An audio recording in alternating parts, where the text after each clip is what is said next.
អំពីដងនៃសៀកខ្វីចរន្តឆ្លាស់នៅតែជាបញ្ហាសម្រាប់បងប្អូនថ្នាក់ទី12ថ្ងៃនេះលោកគ្រូនឹងលើកយកប្រភពបញ្ហារបស់វាមួយបាទយកមកនិយាយជាមួយបងប្អូនទាំងអស់គ្នាបាទអញ្ចឹងយើងមើលទៅលើសៀកខ្វី ALC តជាសេរីរបស់យើងនោះគឺ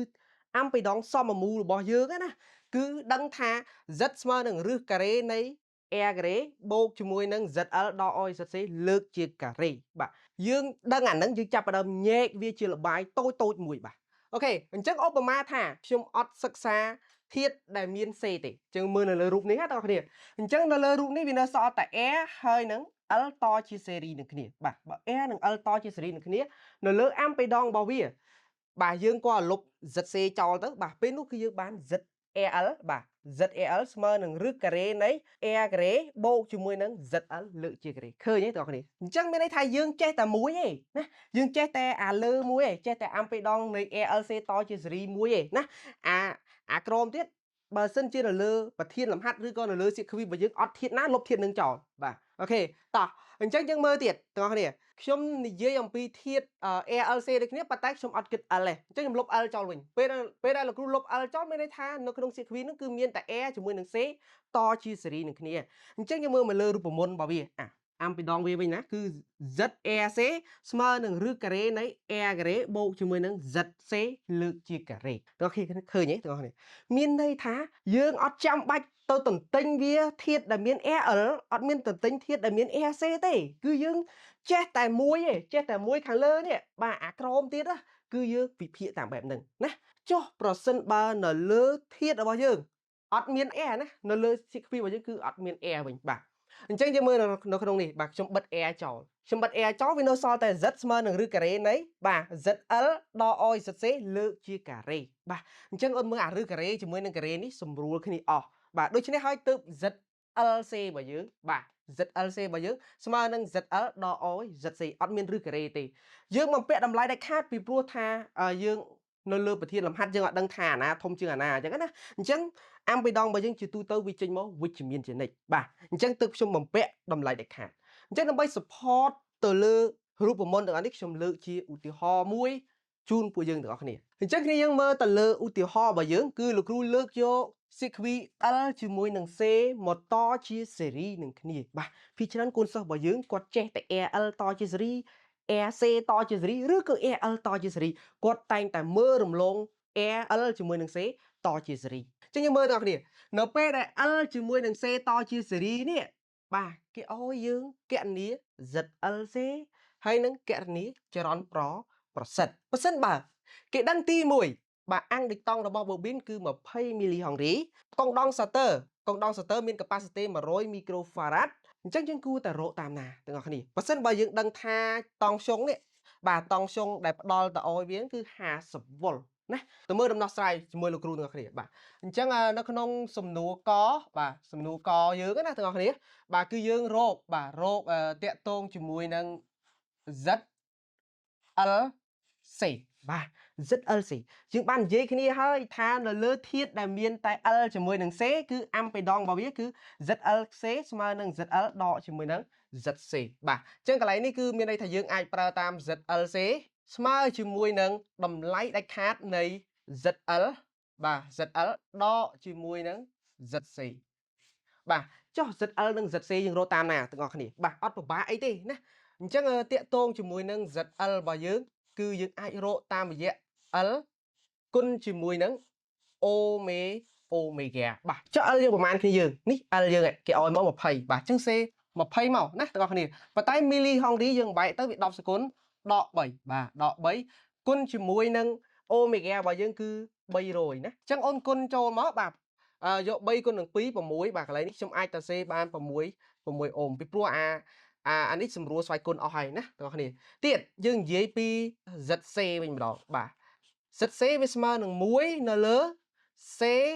Omega បាទយើងអាចចំនួនចូលមក1នៅដដែលហើយ C យើងប្រហែលទាំងអស់គ្នា100មិនអញ្ចឹងហ៎មីក្រូ10សេគុណដក6ណាទាំងអស់គ្នាដក6បាទគុណជាមួយនឹង Omega របស់យើង300បាទគុណនឹង300ណាអញ្ចឹងទាំងអស់គ្នាយើងទូទាត់លេខនឹងមកយើងទៅសេវាយ៉ាងម៉េចឲ្យបោះស្វ័យគុណឡើងទៅលើទៅបាទយើងទទួលបានតម្លៃ ZC ហ្នឹងណាគឺ33.33បាទ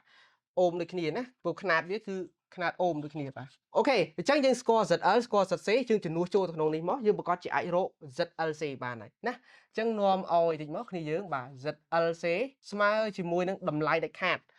ដោយសារខ្ញុំ ZC ZL ដល់ ZC អញ្ចឹងមានន័យថាយក6ដកជាមួយនឹងបាទ33.33ណាចឹងអត់អីទេយើងដកមកចេញសញ្ញាវិជ្ជមានក៏អត់ជាបញ្ហាដែរនៅពេលដែលអូនបញ្ចេញពីតម្លៃដាច់ខាតមកវាវិជ្ជមានជានិច្ចបាទអញ្ចឹងដកអាឡែងហ្នឹងមកដូចជាបាន27បាទ27.33ណាគ្នាយើងបាទ.33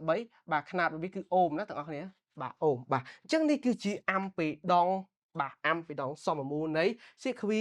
LC តជាស៊េរីចុះប្រសិនបើយើងចង់រកចរន្តវិញបាទចរន្តប្រសិទ្ធយើងដឹងថានៅលើ CQ LC តជាស៊េរីនេះចរន្តវាទេមិនអញ្ចឹងហ៎ចុះបើចង់រកចរន្តធ្វើម៉េចបាទអត់ពិបាកអីទេគ្នាយើងអញ្ចឹងយើងនិយាយពីបាទចរន្តប្រសិទ្ធវិញបាទចរន្តប្រសិទ្ធរបស់យើងគឺ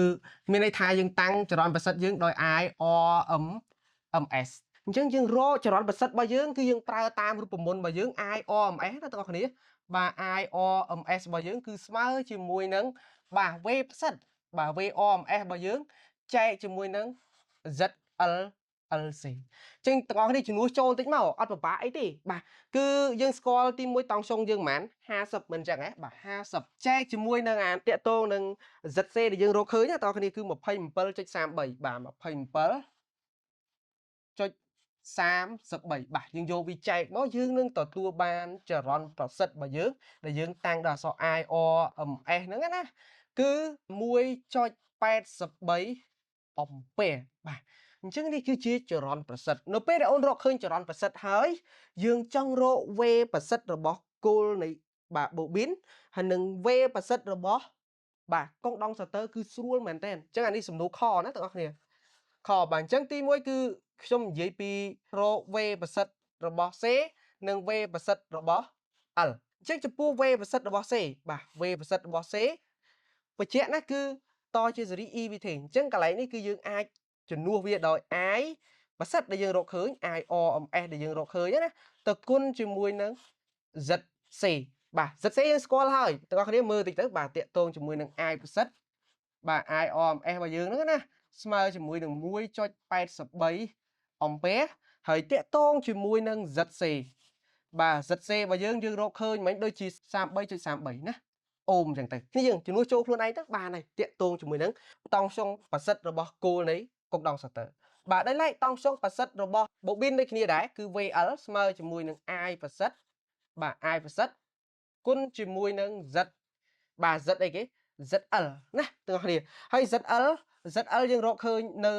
ខាងមុខដែរគឺ ZL របស់យើងស្មើនឹង6អូមណាទាំងអស់គ្នាបាទស្មើជាមួយនឹង6អូមអញ្ចឹងអូនជំនួសវាចូលទៅចរន្តទេណាពេលនោះយើងនឹងទទួលបានតង់សុងប្រសិទ្ធរវាងគោលនីមួយៗហ្នឹងហើយបាទអូខេជួបគ្នាជាមួយលោកគ្រូវីដេអូក្រោយការរៀនគណិតវិទ្យានិងរូបវិទ្យាទាមទារមានការវឹកហាត់ដើម្បីពង្រឹងសមត្ថភាពទាំងការវិភាគការអនុវត្តនិងការបញ្យល់